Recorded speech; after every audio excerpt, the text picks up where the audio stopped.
Hello, everyone. Welcome back to the Vedic Astrology Podcast.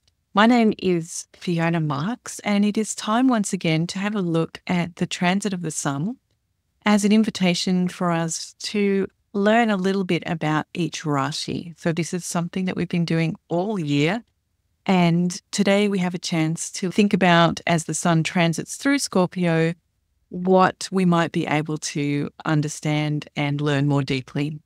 And to help me on the journey of understanding Scorpio, I'm delighted to have Gabi back with me. Welcome back, Gabi. Thanks for joining me to talk about Scorpio. Hi, Fiona. Thank you so much for having me. I'm excited to dive into Scorpio and talk about all the juiciness the season offers. Great. Normally, when we start the podcast, do a little overview of what's going on by transit at the moment in the sky.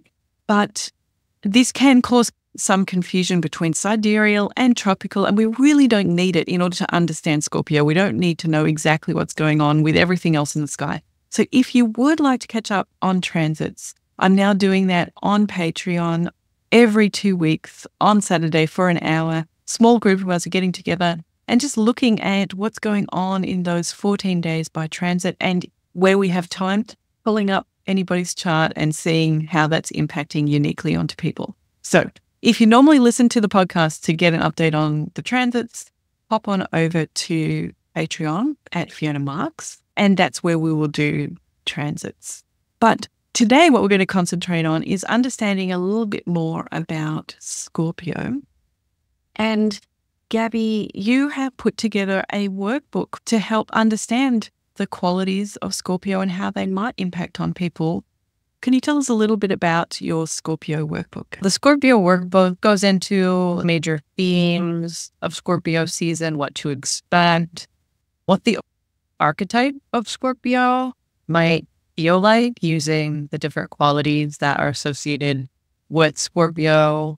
We go into Scorpio through the houses. We'll talk about what it means for each ascendant sign to be going through Scorpio season. And then we'll go into Mars as the ruler and how that energy of Mars impacts Scorpio and how Scorpio uses the energy of Mars to find healing through this season. And then also a little bit about the chakra that is associated with Scorpio season. So an overview of what we can expect and how we can use this season for healing and balance and alignment. And I just want to remind everyone that they can contact Gabi to get a hold of that Scorpio workbook. You can find me on Instagram right now, and my handle is at Soulful with 2 L's, Gabi, Gabi. And yeah, you can drop me a message on Instagram, and that's like where I hang out right now. Fantastic. Thanks, Gabi. Thanks for all of your work in preparing this session for us. And when you were building your Scorpio workbook, did you fall in love with the sign of Scorpio? Because one shouldn't have favorites, right? As an astrologer, this is the ecliptic, it's the body of God. It's supposed to be taken in its whole. And yet I find myself attracted to a few zodiac signs, and Scorpio would definitely be at the top of that list. Did you have a similar reaction? I did. I feel like there's just so much that we can really, really learn from Scorpio as an archetype, and also for like healing and for really getting to know ourselves on deeper levels and accessing the courage of Mars in this season. So I may be a little bit biased as well to Scorpio season because it's just juicy. The word juicy lets us move towards some of the qualities of the sign of Scorpio, because juicy makes me think of water. It's a water element Rashi.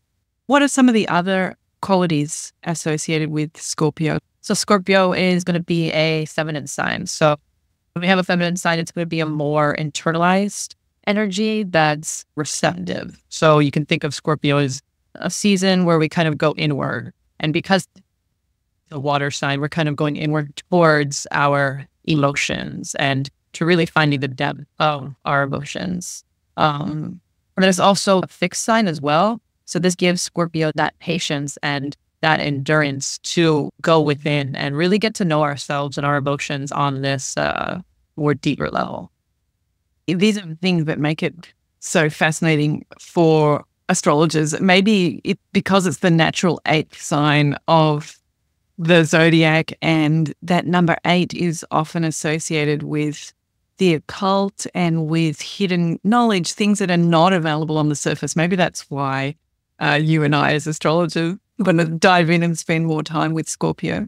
But I think one of the things that you're raising there is really interesting about the feminine signs, that they have that internal nature. And as we are going to be talking about the sun today, it'll be interesting how the sun, a natural masculine planet, works with that deeply feminine space. Because one of the areas of the body that Scorpio can be associated with is the pelvis and the genital area, isn't it? Because as we work our way down the body of the Lord of Time, that's where Scorpio ends up. And it seems quite apt, because so much of our fertility is, or so much of feminine fertility is hidden inside. Yeah, totally. It's so fascinating. Yeah, exactly. And then the water signs, I kind of think of water signs, Cancer as being the ocean. I think of Scorpio as being the groundwater, and Pisces as being like almost mist, water that's so dispersed it's almost not in its liquid form.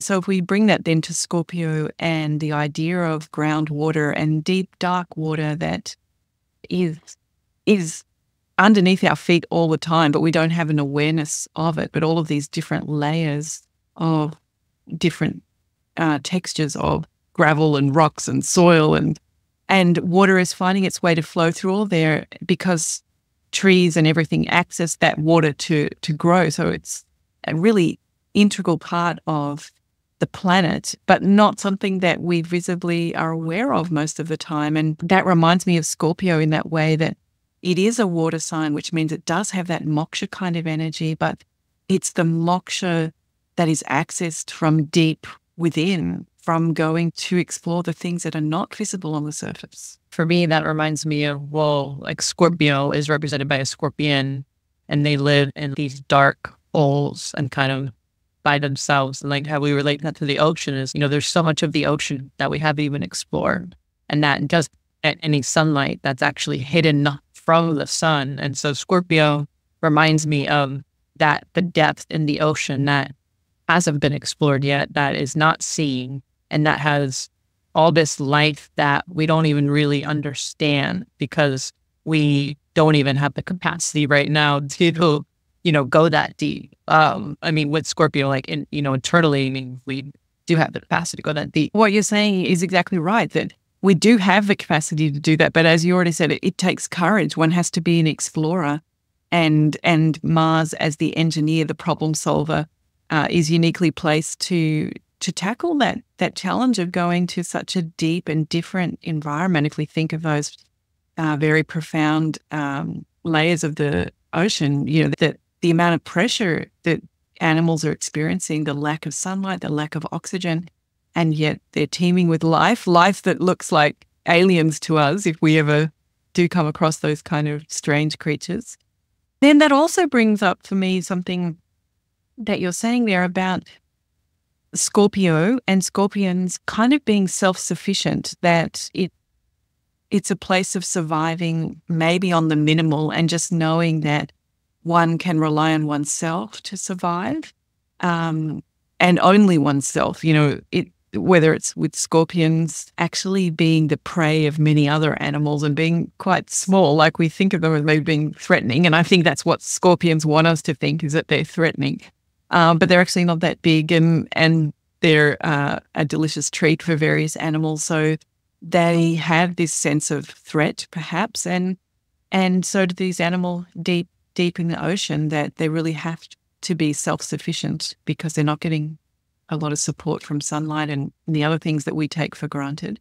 So I kind of find this a really interesting aspect of Scorpio as well, the reliance on the self, and the way that Mars is not really a planet that asks for help, and it will solve problems by itself. For me, then, it's in this relationship with Aries, because Mars rules both Scorpio and Aries, and they're both self-sufficient. I just think it's really interesting the way that Mars shows up in Aries, taking the initiative and starting something even with not knowing the consequences, but just backing the self. I know this is the impulse. I know I have to do it, whatever the consequences are. Sort of got that Aries bravado. And then to see it here in Scorpio of, I know I can only rely on myself to get through this dark water. And only I can navigate the unique path. There's no paths through groundwater. Every journey that you take is unique. So I think that's really interesting, the contrast of Mars in Aries, Mars in Scorpio, and this idea of being self-sufficient.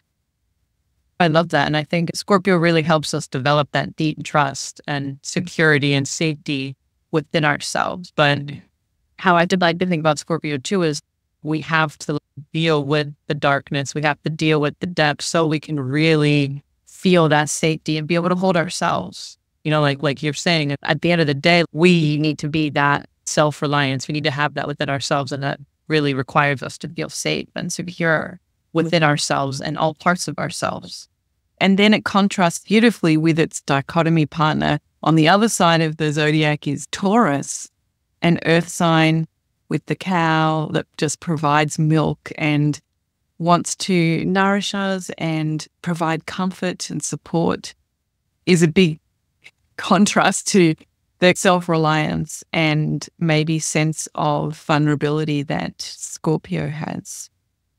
Venus and Mars are just different energies. Mars is more doing the things on its own, where Venus is, and I want to bring more people into this. That's right, because I think Scorpions are kind of loners, you know, as far as animals go. I don't think they hunt in packs or really hang out, socialize very much.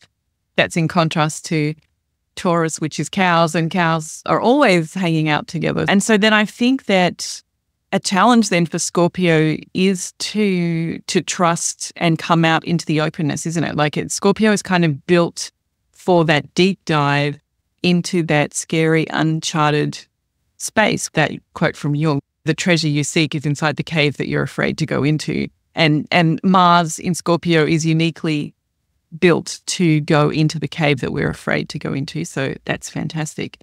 And then at the same time, it can lead to maybe a fear of being vulnerable, a fear of asking for that softness from Taurus, of asking for support, that I don't want to risk becoming soft and out of condition. You know, I need to stay in this warrior space. So for me, there's that contrast there as well between all the courage and resilience and determination of Scorpio, but then the Achilles heel can be the coming out and asking for softness. I love that, because it's also how I like to think of the zodiac too is like the first 4 signs are more internalized and the next 4 are more like how we relate with other people. So that makes a lot of sense, because we need that energy. Even Scorpio, who is an internalized energy, who does need to feel that safety within. Also, another part of Scorpio is being able to connect deeply with others, because once we have connected deeply with ourselves and we know ourselves, that gives us more vulnerability to be open to having those relationships with other people as well. That's the ideal, isn't it? That if we have really explored the depths of our hidden caves and survived that experience, then there's just a kind of unshakable trust and confidence in the self. And then that allows us to flourish on the surface as well as under the ground. But then when one is afraid of that groundwater or the deep ocean and hasn't explored, or has explored and barely survived and doesn't want to go back there or whatever, it can be hard then to have the integrity between the above ground and the below ground self, you know, that we can have what looks like a flourishing life on the outside. But if those deep groundwaters haven't been explored and mastered, then we're not really living truly, authentically on the surface either. Totally. And then another final thing that I think is interesting is, like Taurus Ascendant, we have the Ascendant Lord ruling the 6th house. And in Scorpio also, we would have the Ascendant Lord ruling the 6th house. So it's very interesting to have this 1 and 6 combination, because you and I are raving about, one of our peculiar favorites, sign Scorpio.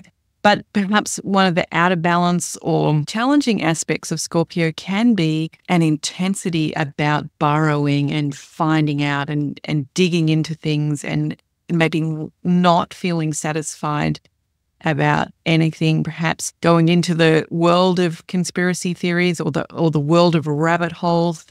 So there's that element, isn't there? As Scorpio, we've got this great skill to be able to drill down into things, but when does that become neurotic, or when does it become counter?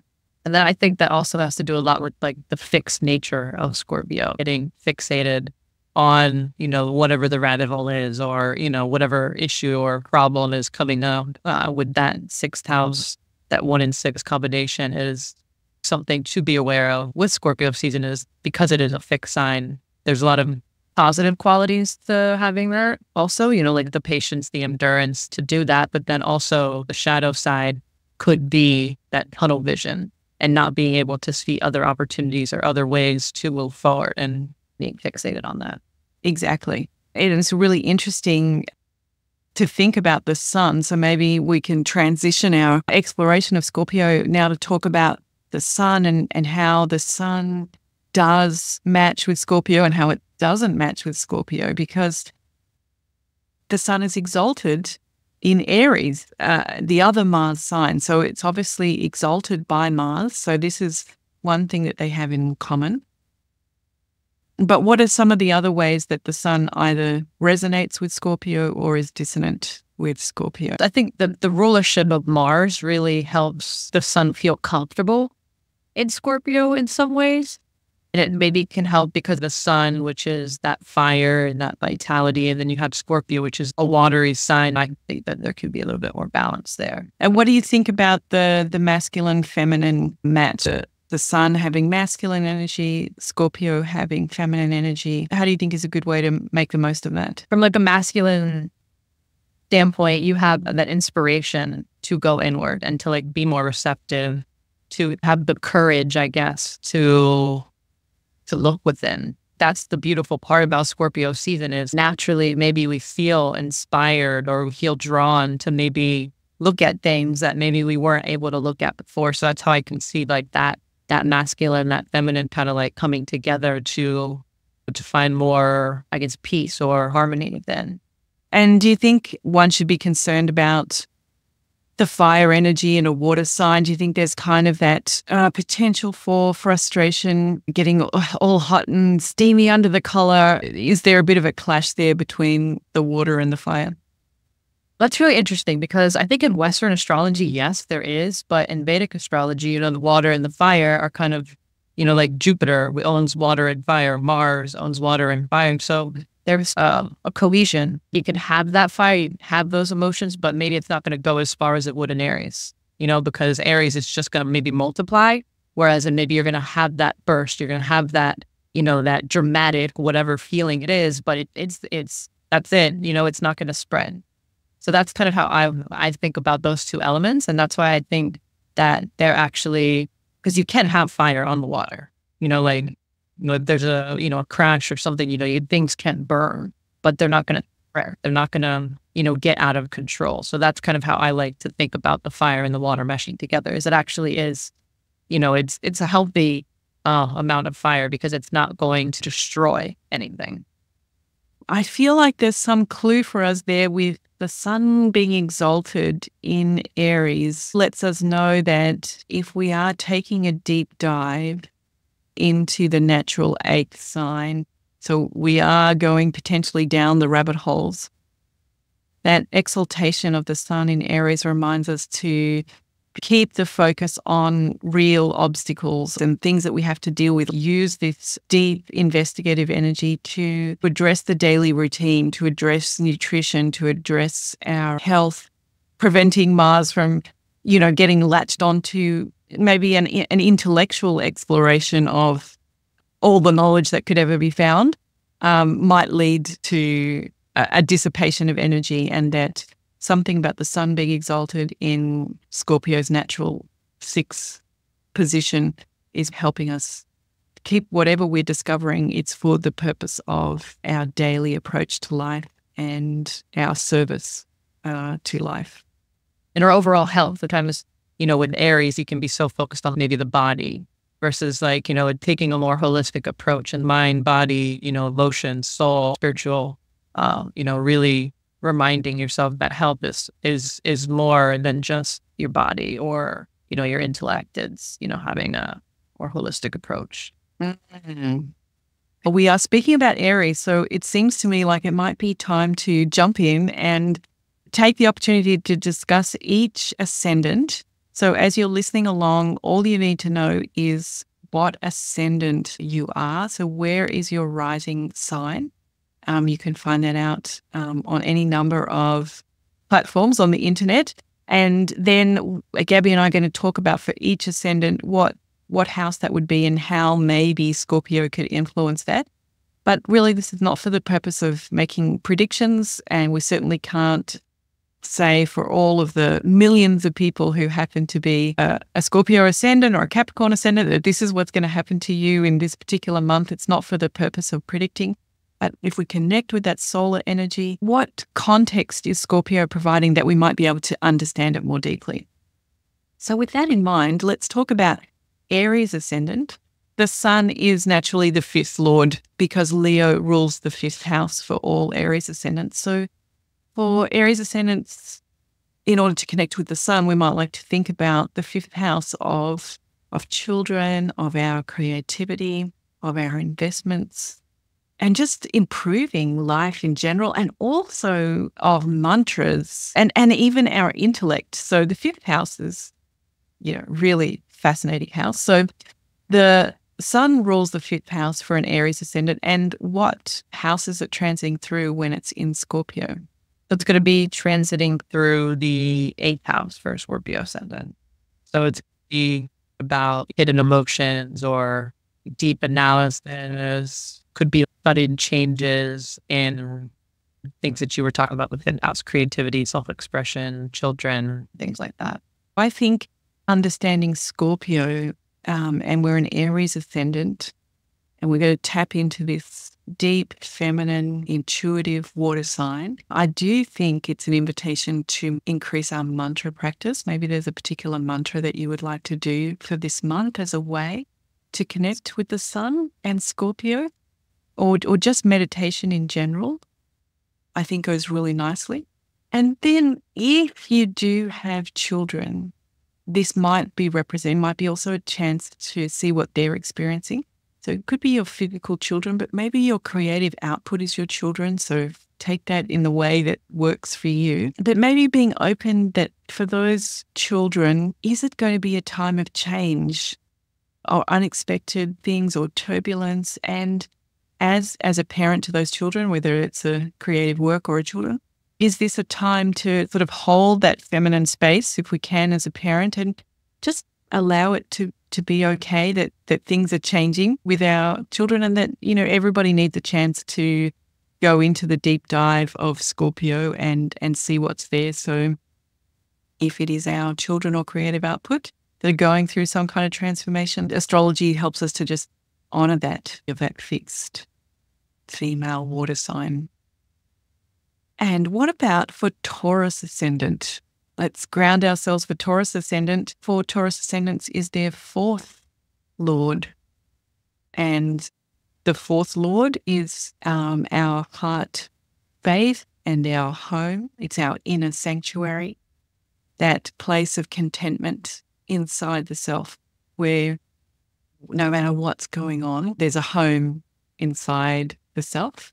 But that's a little sunny side up description of the fourth house, because of course it's easy for the fourth house to be in turmoil as well, because it is our heart center. It is kind of associated with moksha and with change or with transcendence. So it can be our inner sanctuary, but when our inner sanctuary is disturbed, it can be quite disturbing for our life. But that's not necessarily the case here. So we have the fourth lord, the sun, is going into the seventh house. Any thoughts about how we can tap into Scorpio energy helpfully there, Gabi? Yeah, so for me, when I think about like this 7 and 4 relationship, it's almost like there's opportunity to heal some family dynamics, or there's a correlation between like what's happening at the home and maybe how that's internalizing within us and how we can communicate our feelings, or we can find ways to work through some some things that have been lingering. I think that's a great opportunity for maybe Taurus Ascendants during Scorpio season. I agree with you. It's an invitation, something around relationships, because in this seventh house, the sun is going through the seventh house, our Lord of the Heart Center going through the seventh house. And it makes me think about psychological intimacy. So I don't know whether for those who are Taurus Ascendant are feeling that there's something that we want to share deeply with a partner, maybe being vulnerable in our relationships, whether those are intimate relationships or business relationships and partnerships. Maybe it's a chance to be vulnerable in our transactions. And that could feel like, oh, that's a great thing to do. Or it could be something that feels like it's being a little bit forced upon us, by the timing of things. So don't worry if one feels that one's being a little bit more vulnerable in one's even business relationships. Maybe that's just the time that it is. And also a chance to reflect on that in a feminine way. So whatever has been going on in our relationships, whether they be business or intimate relationships, this is a time maybe where inside of ourselves we know that we're processing something about that. Maybe it's not even coming out yet. Maybe we're not sharing it with the other person, but deeply inside, maybe we're processing, we're having dreams about that or thoughts from the past. And Mars hosting this sign of Scorpio might give us the courage to explore anything that's there. So yeah, a beautiful, deep connection for Taurus Ascendant. And for Gemini Ascendants, Sun is the third lord of friends and peers and courage, adventure, of short journeys and communication, especially written communication. So the Sun is the third lord. And when it's going through Scorpio, what house is that for Gemini Ascendant? Yeah, so the sun that's going to be transiting the sixth house for a Gemini Ascendant. So we talked a little bit about the sixth house earlier when we did. But so it'll be like the health. It could be health. It could be daily routines, delays, these debts, servants, would be themes, and then also like following your curiosities. Like if there are things that you've been curious about adding to your daily routine, or ways that you could be of service or your help, like this would be a great time to like maybe explore that and to be more receptive to how your body is feeling. I was also thinking about the sun as kind of an auspicious planet, maybe giving us some righteous courage, the third lord of courage, to address some obstacles, inner obstacles, as it's a feminine fixed sign. So an opportunity to have consistency with our daily routines, like use that solar energy, show up for our whatever our desired daily routine, daily practices are, being courageous in overcoming any obstacles with those routines. It's easy to want to get up every morning and do 15 minutes of yoga or whatever it is, but now we can use Scorpio to reflect on what is blocking those things and use the Mars engineer to find ways to creatively solve those problems. And I was thinking also about whether it's going to bring a bit more heat to people's digestion for Gemini, having the sun come through here, the sixth house. So it might also help us to explore any root causes of issues with that digestion, a time to connect inwardly and intuit in a feminine way, problem solve what might be going on with our digestion. So some solar inspiration of what Scorpio could be helpful for a Gemini Ascendant. Then let's have a look at Cancer. For Cancer Ascendant, the sun is the second lord. It rules the second house of things that we ingest, things that we say, so all to do with the mouth, those two things to do with the mouth, what we take in and what we speak out. Also our immediate family and our experience of the nurturing that we received as a young child, which translates also into our innate value, because the second house is also a house of income. It's an Arthur house of income and hard work and responsibilities and resources. So then the second lord, the sun, for Cancer Ascendant, when it's transiting through Scorpio, what house is that?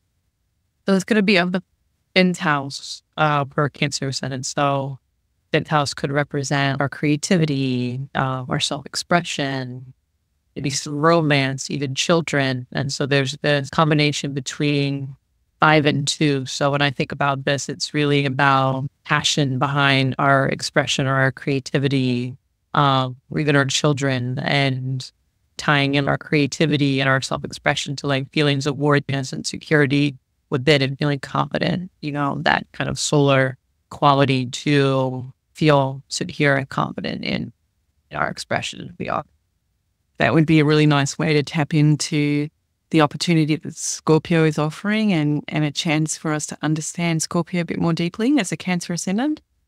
I was once again, my love of mantra, the voice, the second lord with the 5th house of intelligence and mantras. So I'm going to encourage Cancer Ascendant, if you want to tap into understanding Scorpio, perhaps a mantra might be nice, or a mantra practice this month. Then another thing that I think here is the sun as the second lord of income, and the 5th house is about investments. So I'm wondering about deeply researching investments this month. Perhaps then to take action in Sagittarius season, which Sagittarius is the arrow and the aiming for what our vision is. So yes, Cancer Ascendant, if there is an investment that you've been thinking about understanding better, maybe Scorpio is going to give you that opportunity. This is a nice chance to use the research skills of Scorpio. Then let's talk about Leo. The sun is the custodian of Leo. And this means the sun is the first lord for Leo ascendants. Often we associate the first lord with the body and the personality and the life path. Guess the original direction that this person received when they took that first breath, and the layout of the planets and the cusps and the houses was understood for the first time is all recorded here in the 1st house. And when the sun for a Leo ascendant is transiting through Scorpio, what house is it transiting through, Gabi? It's going to be transiting through the 4th house for a Leo ascendant, and that's going to be the house of the home and the family, and that emotional foundation even can represent, the relationship to the mother. So there's like a 4-1 connection. So really feeling comfortable, confident at home and secure within and your home environment as well as your inner home. And noticing any emotional patterns or anything that might be disrupting that inner peace within. We were just talking about with Cancer a time to deeply research investments. This could be, like what you're saying, a time to deeply research one's inner peace, or it could even be to deeply research the home. Maybe it's a new home, wanting to relocate. This is a time to take that fixed feminine nature of Scorpio to allow one to listen to inside the self what one really needs in terms of the home and where one lives. So could be something like that as a way to take advantage of Scorpio this month. And also being vulnerable in the heart center, taking the opportunity of Scorpio to deeply connect with your heart truth, even if nothing is particularly expressed about that during this Scorpio season. Just a regular practice this month of breathing into the heart center and listening for the wisdom and information, the feelings and emotions that are coming up when we do give our attention to the heart center, because that's going to enliven that part of the body which is associated with the 4th house. So maybe that could be a practice for Leo Ascendant this month. Now for Virgo Ascendant, the sun then is the 12th lord of contemplation, of far off distant places, of retreat, of losses and what we're letting go of transformation and transcendence. So an extremely spiritual planet for Virgo Ascendants. And what house will it be transiting for Virgo Ascendants, Gabi? It's going to be transit the third house of communication, learning, maybe even hobbies or even siblings. So maybe Virgo's ascendants have like a strong interest in these types of, transcendental practices, or, it's a good time to start incorporating that into your life. Or you'll find that there's more of a pull or draw towards these types of practices during this time. For me, I was thinking about that as the third is associated with writing.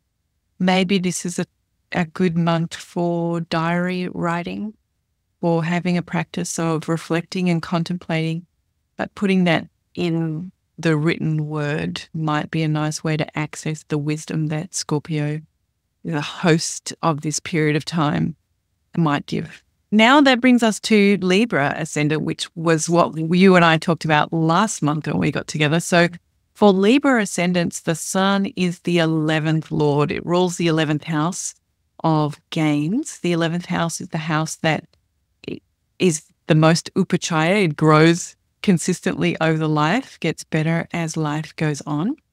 The 11th house is also about recognition and certificates, validation from external sources. It's about older siblings. And it's also about the networks that we're connected to. So the large social or group networks, maybe if we work for a large organization, or maybe it's social media, or maybe it's just that large network of community, whether it's the country or the school that we belong to, that can all be associated with the 11th. So the Sun can represent something about any of those things. And it's going to be in which house for Libra Ascendants? It's going to be the second house. So there's going to be this connection between our missions and our networks, but then also finances or our self-worth, our values, kind of like that material security being at the forefront of our awareness. And Scorpio season for Libra Ascendant is really asking us to examine our relationship to these things, to our self-worth, to our finances, to our possessions, what we actually really value, to look within ourselves and really be honest about that. Yeah, I agree with you. It's an interesting combination to bring together, isn't it? The second and the 11th. They're both got a finance kind of connection to them. But I was thinking about that maybe harnessing Scorpio is sort of researching what validation is it that I need to feel valuable. And I don't mean that in a kind of my value can only be certified in an external way.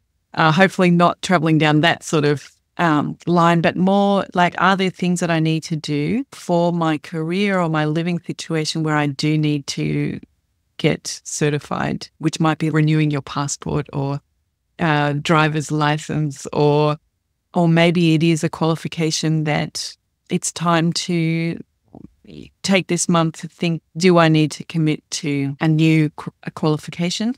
Then this is the perfect time to take the deep dive into what recognition we need to increase our value, maybe in the workplace or maybe in your living arrangements. And then, of course, although it's a feminine and more introverted space, it is the second, so it might mean speaking to large groups or networks.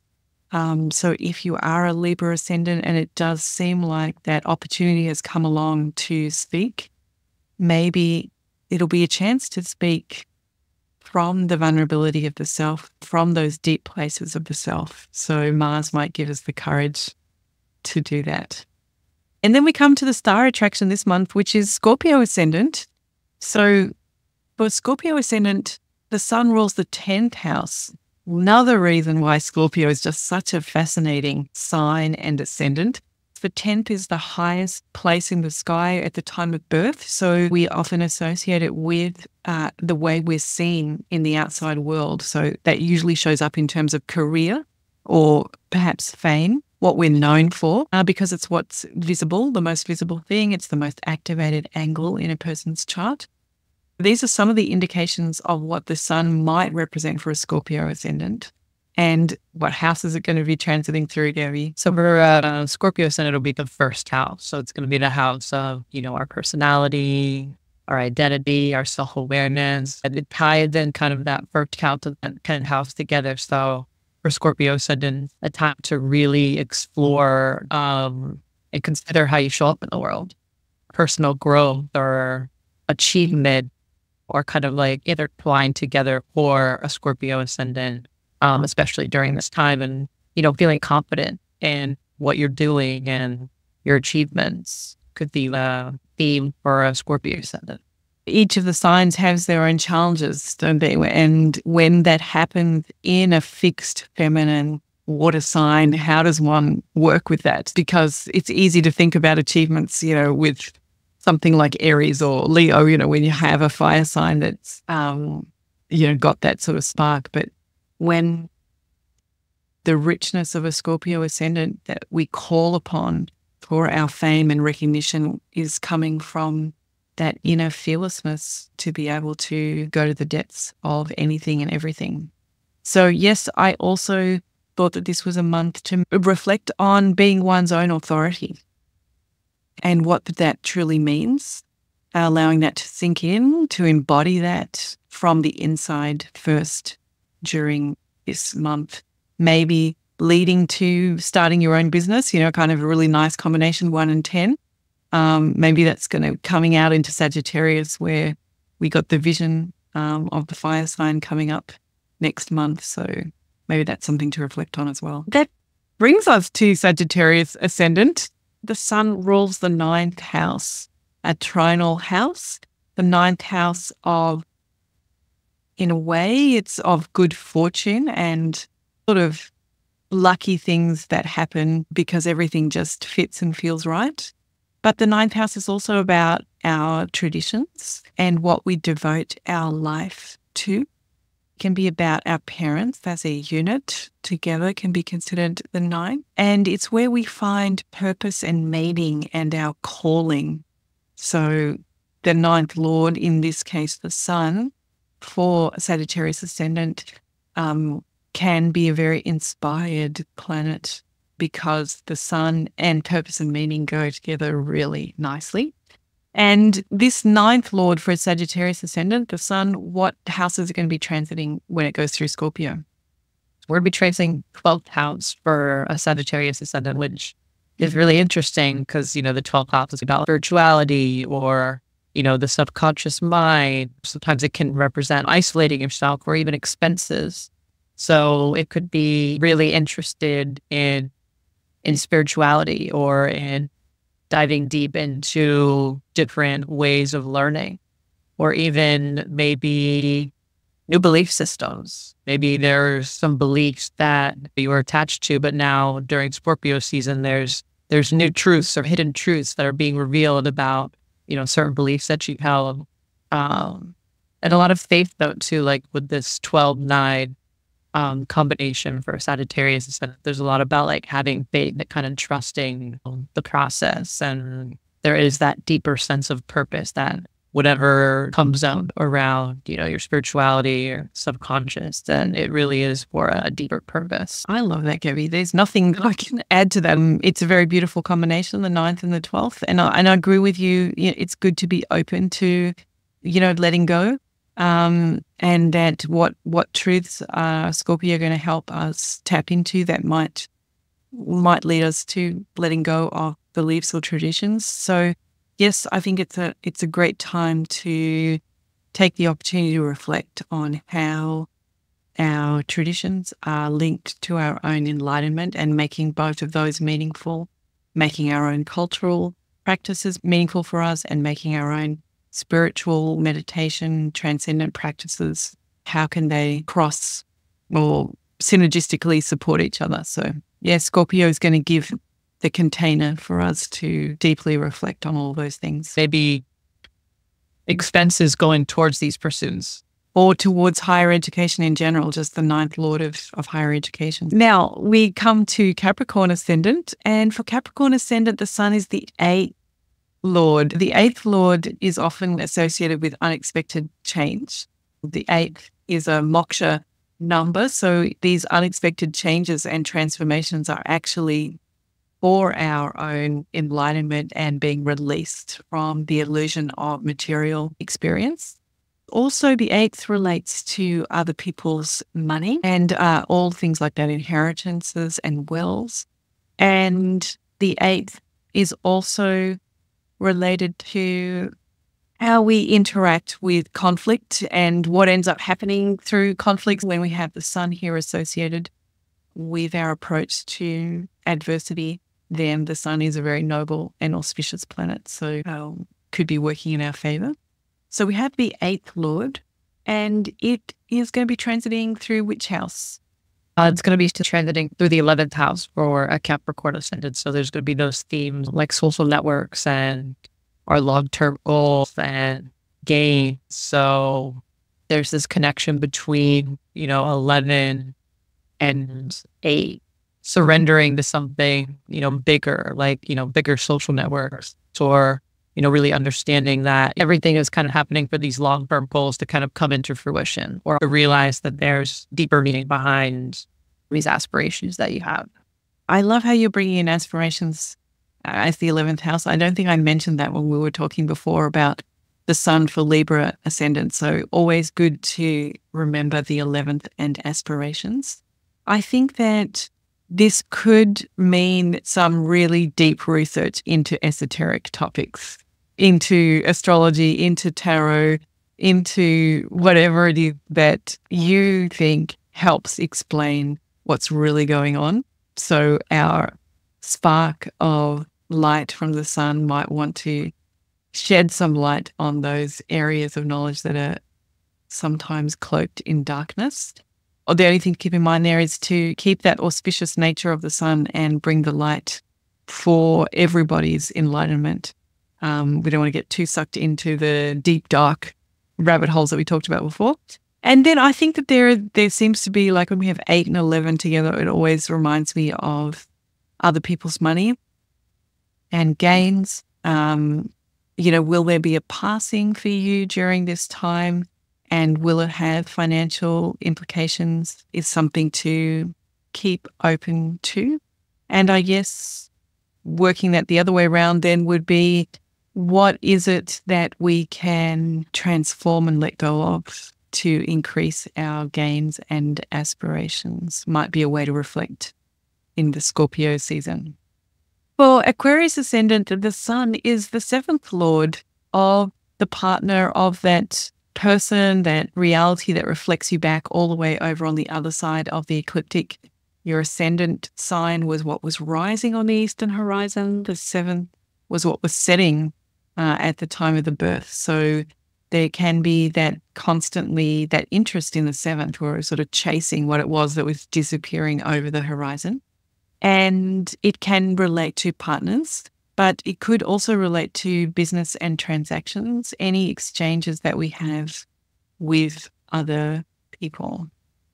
What are your thoughts then about, for Aquarius Ascendant, which house is the sun going to be transiting when it's in Scorpio? The Aquarius Ascendant will be transiting the 10th house. So the 10th house is going to be career, achievement, and status, our public life. So there's this connection between how we interact with others and our career and our achievements, and maybe making sure that those interactions feel good within us, that they support our values and our inner world, and giving us an opportunity to kind of evaluate where we can take on more leadership, in what types of relationships are we maybe being the leader, and which types of relationships maybe can we, maybe tone it down a little bit. So it's really paying attention to kind of how we show up in our interactions with others, figuring out where our authority is needed and where it's needed the most. I guess it makes me think about that this could be related to our partner. So it might be us, but if it's showing up for your partner during this season, that they are deeply reflecting and changing. Maybe they feel that something is going on for them in terms of their career. Then we can hold that Scorpio space and allow people an introverted time where maybe the partner is processing something That will become clear as we move to Sagittarius and then Capricorn as the sun moves through. So my only thoughts are we could harness Scorpio energy by holding the container for the partner if the partner is going through some deep reflection about their work and what their next steps are going to be. That hasn't come to fruition yet. Then for Pisces Ascendant, the sun rules the sixth house. And we've spoken about sixth house a little bit today. So it's lovely that we began Aries talking about how Mars rules the first and the sixth for a Scorpio Ascendant. Then, of course, we had our discussion about the sixth lord. And now for Pisces, the sun rules the sixth. And as we said, the sixth can relate to health and nutrition and our daily routine. It can also relate to service and also to obstacles, delays, debts, the kind of problems that we need to deal with every day, and that when we deal with them every day, they don't turn into problems. But if we leave them unattended, they easily pile up and become something bigger that's much more complicated to deal with. So that is the sun for Pisces Ascendant. Its consistency can really help us with our daily chores. And which house is it going to be transiting for a Pisces Ascendant? For Pisces Ascendant, Scorpio season is going to be the ninth house.